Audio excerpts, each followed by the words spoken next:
My name is Paul Spencer. I am the chairman of Regnant Populist Ballot Question Committee. I teach government and politics and history at Catholic High School. And I'm very pleased to be here with all of you today. I'm glad that all my friends here could join us for this occasion. When I moved to Arkansas about 16 years ago, and being a government instructor, I became enamored with the political system that you all had down here. It was unlike anything that I'd ever seen before, because you based your candidates on a handshake. You know, these family names like Bumpers, Rockefeller, McMath, they all meant something to somebody else because these were all pillars in the community, and you could see these people on the street and the contributions that they were making to the lives of everyday Arkansans. And I was, like I said, I was really enamored by that, and it was so unusual for me to see something like that. And as I taught my government class, that's something that I always emphasized. 2010 came around, and the Supreme Court ruled in Citizens United, a very poor ruling, I might add, that kind of changed that whole paradigm. Now, it's not these familial ties, or it's not these ties of kinship or sense of place that bind us with our politicians. There's no link anymore. It's whoever can bring the most money in to get on the ballot. And that's a bloody shame, because we were unique in that. We knew who we were voting for. The weight of argument is given way to the weight of money. The weight of litigation, carries way more credibility than your family legacy in the state, how long you've been here, and how well you know the people in this state. So, in order to help remedy that, we've been working with several organizations in and out of the state to put a ballot measure before the voters in 2016 that'll do two things. And I'm going to introduce to you right now somebody who's going to better explain that to you. Our first guest speaker is named John Bonifaz. He is the co-founder and president of Free Speech for People. He's from Amherst, Massachusetts. That's John Bonifaz.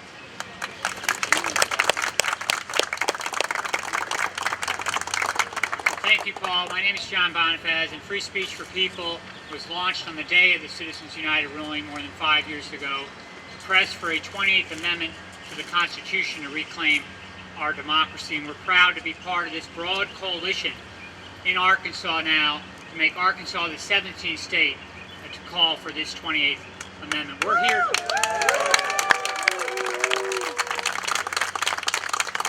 today because American democracy is in crisis. Big money interests are drowning out the voices of ordinary citizens. The promise of political equality for all is endangered. And we're here to demand that a 28th Amendment to the Constitution be put forward by the United States Congress and sent to the states for ratification to get big money out of politics, to level the playing field, and to reclaim our democracy. Now, this ballot language that Paul referenced is going to do two things. It's going to strengthen disclosure with respect to political spending in Arkansas elections, and it's going to call for Congress to pass and send to the states for ratification a 28th Amendment bill to get big money out of politics and allow for overall limits on campaign spending in elections. The American people know that big money is blocking us when it comes to our democracy, when it comes to economic justice, the environment, education, health care, the question of war and peace. Big money interests are at the center of that fight, and they're controlling our politics, and they're blocking the public interest. And that's why we're standing up today across the political spectrum, Republicans, Democrats, Independents, to demand our democracy back. We have done this before in our nation's history. 27 times before amending the Constitution. 7 of those times to overturn egregious Supreme Court rulings. We've done it to expand our democracy and to defend our democracy. We can and we must do it again. All right. Yeah. 16 states, since the Citizens United ruling, 16 states have gone on record calling for this constitutional amendment. More than 650 cities and towns across this country. Last September, we held an historic vote in the United States Senate with 55 U.S. senators going on record for this amendment. This is a time for the 28th Amendment. We can do it again, and Arkansas can be the 17th state to call for this amendment and restore democracy for all. Let's do it.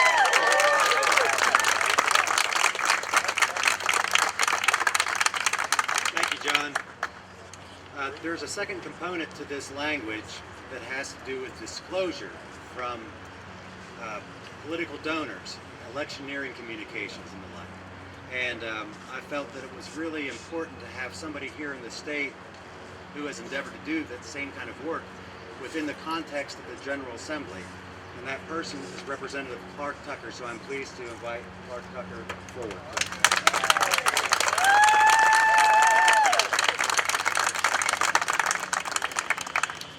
Thank you very much, Paul, for having me here today.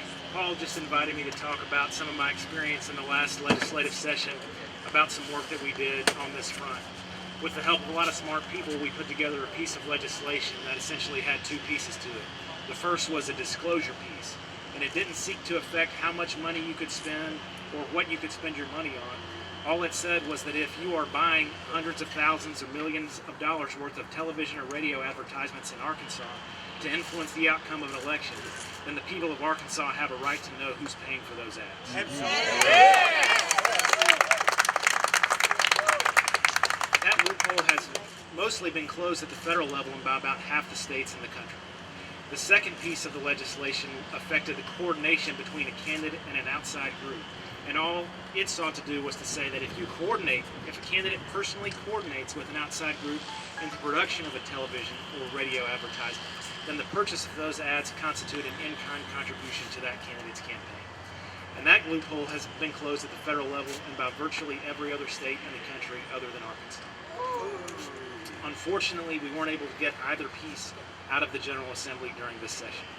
The disclosure piece was basically dead on arrival. We couldn't even get that out of the House committee. So I had to take that out entirely just to have a chance to advocate for the coordination piece. We were able to pass that off the House floor with 56 votes, got it to the Senate floor, but we fell 2 votes short. During the process, I actually amended the bill 4 times, and I worked as hard as I possibly could with those who opposed the bill in order to accommodate any reasonable concerns that they might have had.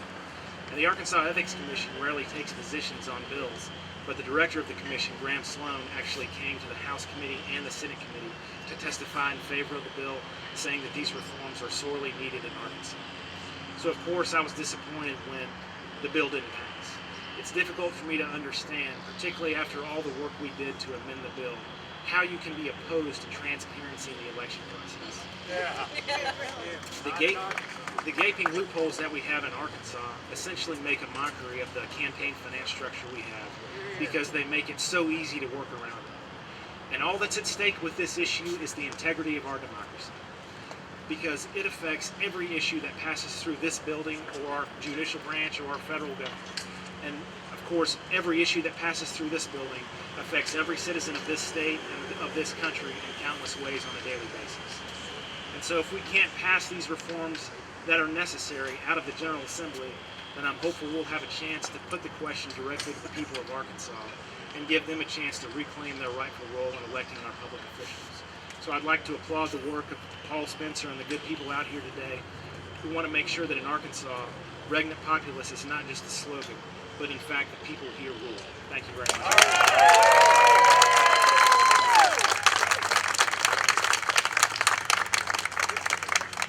Thank you, Clark. Another one of our national allies is People for the American Way. People for the American Way has joined our coalition, I would say probably at least 9 months ago, and they've become an integral part of the process of getting the support that's needed to make this thing work, place this before the people. So I'd like to introduce Rio Tazwell from PFOC, and he'd like to say a few words about his role and what we hope to accomplish. So, Rio. Thank you, Paul. Thanks to all the media outlets that are here today. It's great to see so many cameras, and thanks to all the brave people here behind us. My name is Rio Tazwell. I'm the campaign coordinator for the Government by the People campaign at People for the American Way. And I'm so excited to be here with you all today for a number of reasons. But first and foremost, it's just unusual to have an issue that has such an overwhelming consensus as the influence of money in politics. Depending on the polling that you look at, between 80 and 90% or even more people believe that there's too much money in politics. And almost an equal number believe that something should be done about it. How many issues can that be said for? It's really amazing. Why isn't there more action on this? We're studying this at People for the American Way. We work with a lot of national organizations that are trying to understand why there isn't a greater political movement already in place. And what we've found out is that people feel powerless. There's a sense of resignation. They feel that money in politics is such a powerful, dominant force that there's nothing that they can do about it, so that they don't feel like it's worth their time to sign a petition or to pick up a clipboard and collect signatures or call their representative or lobby their representative. They feel like, well, there's no point in me getting involved because, you know, the rich are just going to keep on controlling politics and it's going to be business as usual. It's amazing because there's a growing movement to pass an amendment and to pass other solutions that actually can reclaim the power of the people. And a big part of my role at People for the American Way is reaching out to other organizations, all types of organizations, to talk about the influence of money in politics and the work that they do. And we're working to build a broad coalition of organizations nationally to rally around a set of solutions, including public financing of elections, small donor empowerment, increased just transparency and disclosure, and then ultimately a constitutional amendment to overturn Supreme Court cases like Citizens United. As John mentioned earlier, there's a lot of momentum on this amendment push already. 16 states have passed resolutions just in the past 5 years. 650 towns and cities have done the same thing. And more than 5 million people have signed petitions calling for a constitutional amendment. We can turn it around. We can absolutely turn it around. So all of this momentum is really up and coming, and a growing network of organizations are beginning to really work together. And a tool that we're using to these discussions with environmental groups, labor unions, social and economic justice groups, faith groups, business groups, is a unity statement of principles that we drafted up, and we've gotten over 150 organizations to sign on to it, and it outlines in broad terms the solutions that we need, including a constitutional amendment. These 150 organizations collectively have tens of millions of members, and now we're just in the process of plugging people into these various campaigns. We've mapped out 20 different various campaign finance reforms campaigns happening in 20 different states, and we're just working to figure out where we can place members into different actions and different campaigns on the state level and then on the national level as well. So we're going to continue to be working with the partners here on the ground here in Arkansas, and we very much look forward to plugging People for the American Ways members and our Coalition National partners to reinforce the efforts here so that we can hopefully make Arkansas the 17th state on record in support of the constitutional amendment. All right. So I look forward to continuing working with you all, and again, thanks for being on here.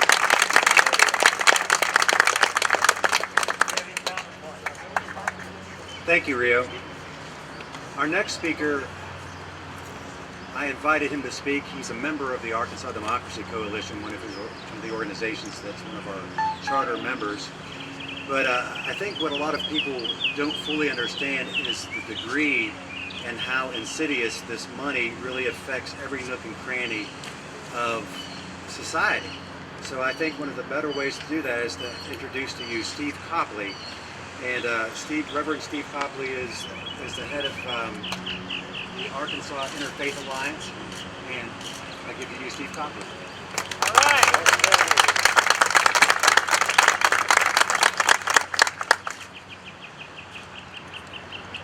I represent the Arkansas Interfaith Alliance, and one reason the faith community is interested, democracy is about how you represent the good of all. And an elected official once said the true moral test of a government is how it treats those who are the least. And we realize that as more and more money comes into the political system, those who are poor and the least get forgotten. And that's a deep concern for those who are in the faith community. So we're here today to support this ballot initiative, support removing Citizens United, because we do care about those who are on the bottom and that they do have a voice and that they are represented in our democracy and represented by our government. So we want to remember that the real moral test of a strong government, how do we remember those who are at the bottom? And right now they're forgotten. So the faith community has stepped in for a number of reasons, but certainly to remember those who are the least, to give them a strong voice and to allow them to participate. Thank you.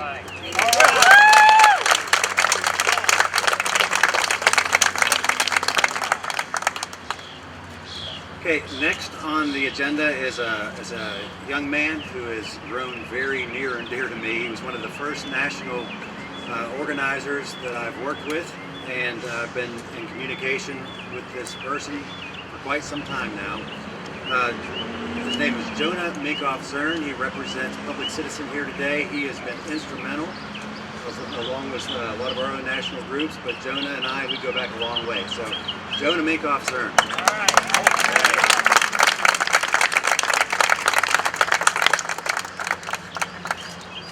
First, I just want to say how great it is to be here today with you, finally to be down and to be part of this movement here in Arkansas. I want to start with a group activity. So will you join me?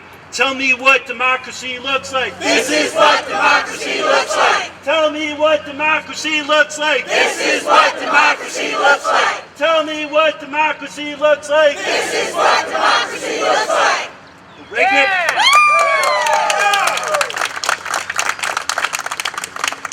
So Regnant Populus, the people rule, is the state motto of Arkansas. But what does that mean? It means if you're a high school teacher, if you're a grandmother, if you're a janitor fighting for just pay, if you're a small business owner working to make sure that your business can compete with the big guys and get started, if you are a young person hoping for an environmentally just future, if you're a person wanting to make sure that the polls are accessible to you, that your voice is heard.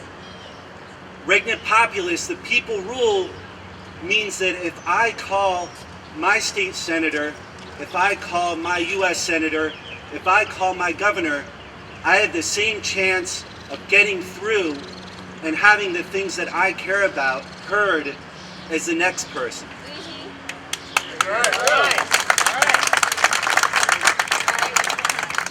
When billionaires and special interests spend billions upon billions of dollars on our elections, over $60 million was spent on the U.S. Senate race just here in Arkansas in 2014.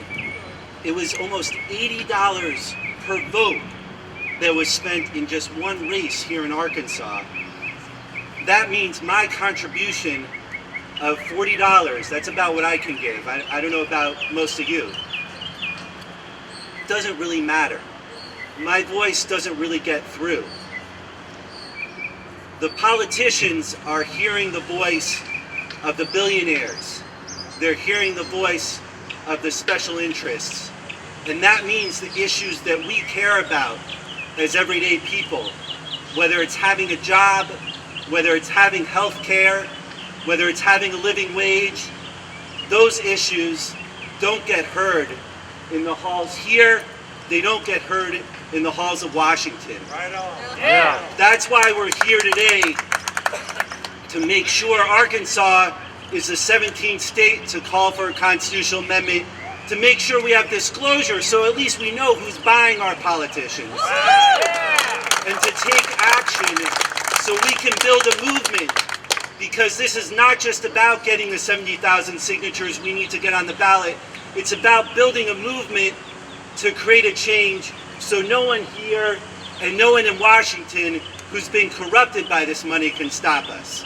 So thank you all for being here today, and let's chant one more time. Tell me what democracy looks like. This is what democracy looks like. Tell me what democracy looks like. This is what democracy looks like. Thank you.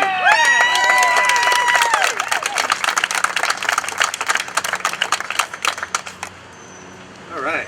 Thank you, Jonah, very much.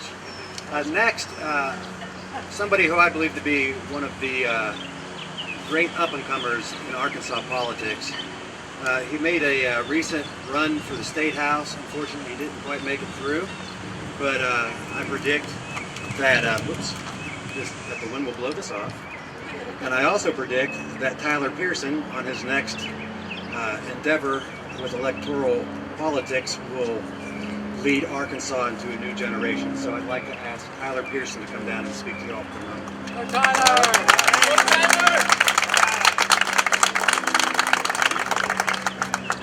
First, I want to say thanks to you, Paul, for all of your advocacy work on this issue.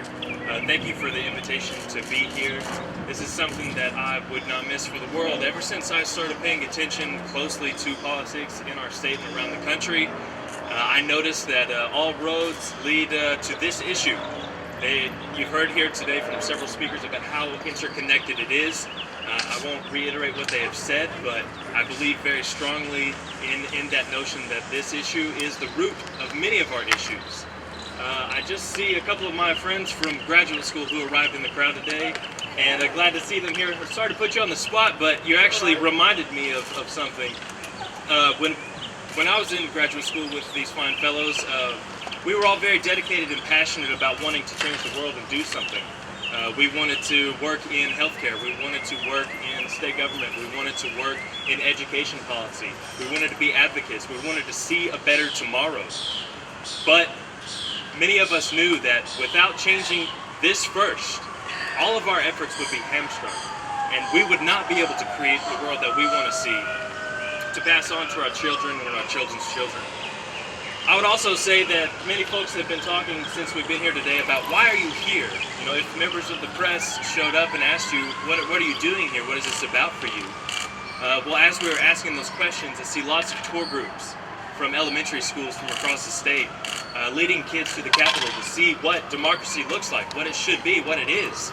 And I felt very strongly in that moment that that's why I'm here. This is about future generations. This is about passing on a country, a state, a government that is effective and that listens to people and they feel enfranchised by, that they have a voice.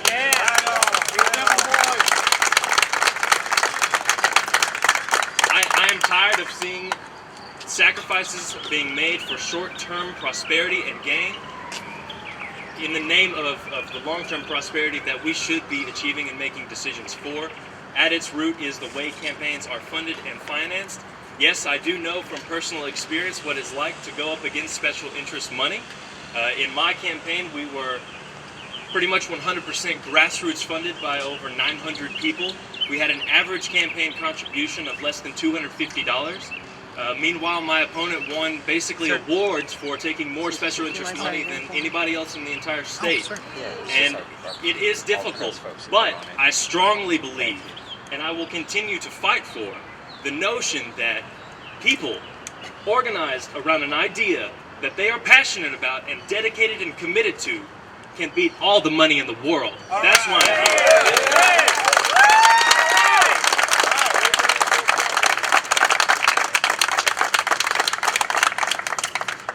here. Okay, very quickly, you know, a lot of people look at this issue as being a progressive issue, and there is no left or right when it comes to campaign contributions and too much money in politics.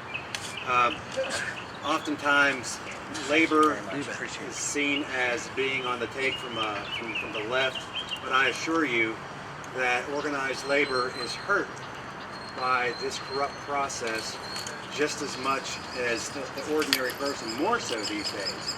So to speak on that for just a moment, I'm very proud to present to you Alan Hughes, who is the president of the Arkansas AFL-CIO. All right. Good afternoon, everyone. I want to thank you for the opportunity to be here and all these great people behind me. They've got a message and everybody's got to listen, but I'm on a little quick history class. First time I met him, it was about term limits. We kept talking about term limits, trying to do something. It was done by petition drive, was it not? People got together an idea and said, you know what, it's corrupt. They make a life out of it. Next thing you know, they're getting the money that we're talking about from corporations. They sign a pledge. Next thing you know, they're not representing the citizens that should be voting. They're representing the special interest group that we're talking about, the ones that are putting the money into the campaign funds. It puts everybody at a disadvantage. You think about it just here a while back now. We turned around and we talked about the minimum wage. We tried to pass the state minimum wage right here in this Capitol the year before. But the special interest group said, no, we don't want it. The campaign PACs and everything, the ones that were putting the money to it. But it passed overwhelmingly this last election cycle. All right. Because people understood it's the right thing to do. Once again, we're here now. We know it's time to change it. The only way you change this is you got to be a registered voter. When the time comes, you got to sign that petition. Get the word out. Let's make sure we turn this back around till we know our kids, their kids, and the other generations aren't having to fight this battle. Take the special interest group away from the influence of them here to where they can go home with a clear conscience and be able to vote with the ones they represent and not the special interest groups anymore. Thank you.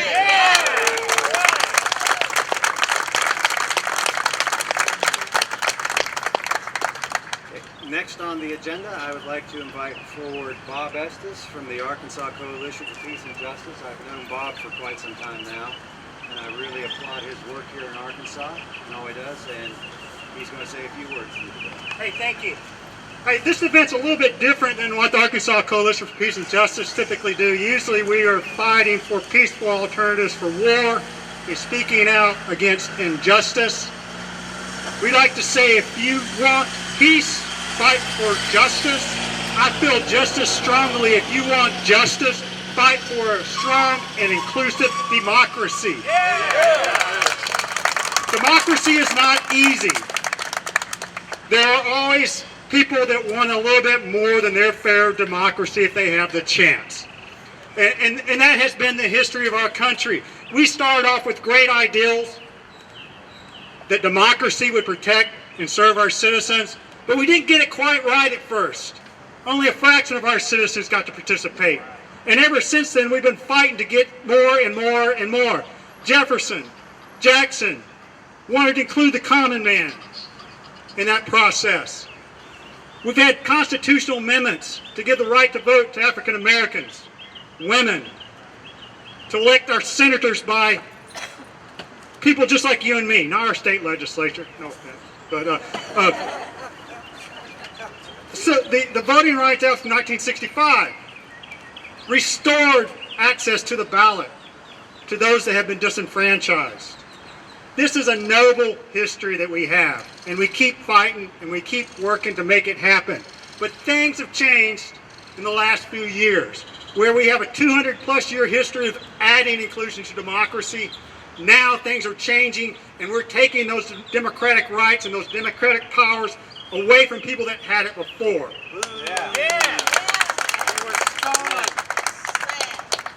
We've implemented voter ID laws that have made it difficult and removed access to the ballots for the poor and the aged. But undeniably, what's happened with Citizens United is the most troubling. And the unbridled flow of money that has brought to these elections. It's time to reverse this trend and give our country back to the people. Let's make big donors disclose their contributions. Let's amend the United States Constitution and reverse Citizens United.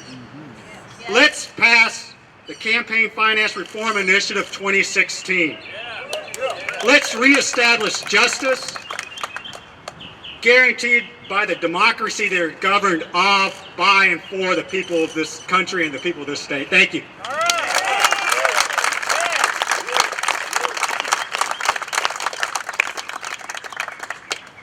Now, I have saved the absolute best for last. I haven't had a chance to spend a lot of time with this person, but from what little I have learned about her in the last few days, I am utterly in awe of her zeal, of her dedication to the cause, and just a genuine love of country. So please join me in welcoming Rana Bazzini. This marvelous young woman led a march 400 miles across Florida for democracy. All right. So please welcome her. All right, Rana.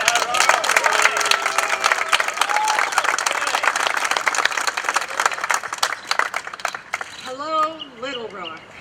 Hello. Great city this is. I am so impressed you might not get rid of me. I bring greetings from sunny Sarasota, Florida to lovely Little Rock, Arkansas. And I found we have a connect. If you jump back to the 16th century, the Spanish explorer Hernando de Soto visited both our territories. As a matter of fact, Sarasota got its name from his daughter, Sarah de Soto, and we just shortened it to Sarasota. So, and essentially, that makes us kin. Let's jump forward a little bit to the 18th century. Let's be specific and say 1787, September. The Constitutional Convention was breaking up after meeting for several months in utter secrecy.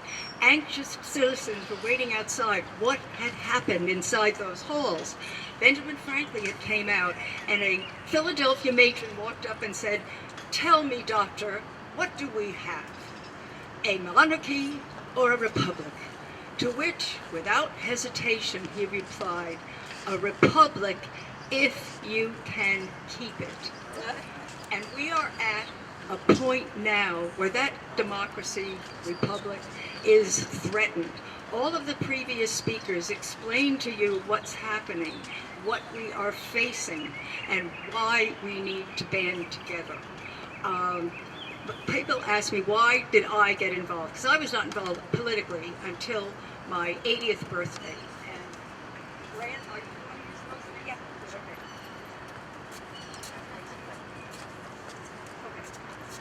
Okay. It's upside down. You have a, I think that is an old. She has to give me a tutorial. Yeah, that's an old lady's version of a PowerPoint. And I gotta tell you, when the power goes out, I can use this. I look at life as a racetrack, and I was very, very fortunate. Each decade got better than the decade before. But when I turned 80, I was kind of going around that curve, and I could see the finish line. And I thought to myself, I'm very lucky. I'm able to be retired. I'm in very good health. Before I cross that finish line, I want to make the world a better place. And but the idea was how to do that. And I thought there are multiple issues that all of us are interested, which the young gentleman that ran for legislator pointed out to. We think of a wheel and all of the issues, the environment, healthcare, education, whatever, but every wheel has a hub. There's got to be something that connects all these issues. And what is it? How we elect the people that make the decisions for all of those different issues. When I first went out and talked to people, they would say, just throw the bums out. And just throwing the bums out is not the solution. Think of our government as that automobile. It doesn't look like it's in very good shape. It's a little dysfunctional, and so is our government. So it doesn't matter which person we put in the driver's seat, it's not going to go. The solution is to fix the system, which all of these previous speakers gave you the clues and what we have to do. Okay, so that was my inspiration for going, and the woman that inspired me was Granny Dean. Those of you who heard the play, saw the play last night, know exactly why I was inspired by her. At 99, in 1999, she walked across the whole United States for campaign finance reform. She saw McCain, she was very instrumental in McCain finance getting passed. She lived to be 100, and she lived to see citizens united. When she thought, everything I walked for, everything I went to jail for, and oh yeah, they jailed this 89-year-old lady, and has been dismantled. But she also said, democracy is a running game. You huddle and you go back in. So I huddled and I went back again. And I think, do you guys know the origin of the term grassroots? Well, I don't either, but I made one up. And as Great Claire, she's kind of like, she keeps me on the straight and narrow, which with me is very difficult. And we're riding past the rice fields in Arkansas, and some of them, all you could see was water or soil. But underneath, the seeds are percolating. And then we go a little further and we saw the grass roots coming up. And that's exactly what this group represents. People that have been percolating underneath the visible soil. But all of a sudden, the grass roots have popped. And I really believe we are at a tipping point and we've crossed a threshold where stuff can be done. Somebody mentioned the Senate hearing the amendment last fall. That was a huge step. Now, Arkansas is right on the threshold of doing something historic. 17 is a lucky number. Yeah. Let's make Arkansas the 17th state to pass a resolution to overturn Citizens United. Go Arkansas!